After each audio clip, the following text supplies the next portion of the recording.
even if we could have been dealing with each other, we could have had sex, whatever. It's just like you could tell when a person's actually for you, like genuinely for real, for real.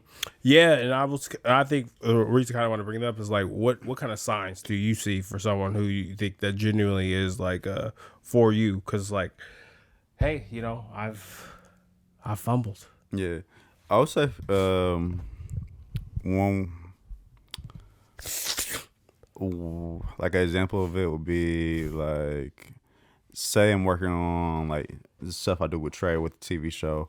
If she's actively saying like, oh hey, have you thought about doing such and such as a potential segment, because like it just shows me like, all right, you're like invested into me and like my success professionally, or I'm sick, and not even that I would want anything like this, or like have expectations for it, because I live out here by myself. Most of my family Yeah. isn't here, as you know.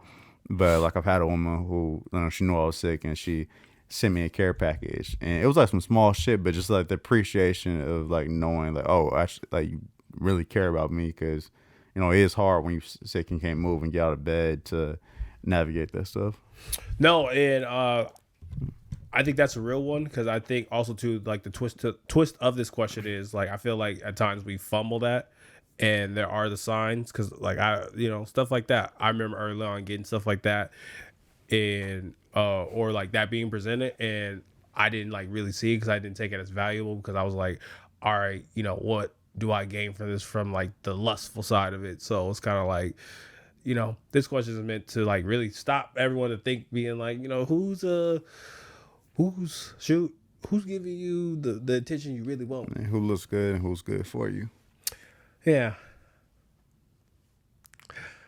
And don't let people, if they ask to come in, don't ask questions. Yeah. But or just throw the money outside. That is a sinner's plug. That's why we're going with that. But that's pretty much it what I have for that. But yeah, had a good episode today. Rob's gonna take some Allegra, and as always, please like, comment, subscribe, and we'll have this episode out soon. Until next week, y'all. All right, peace.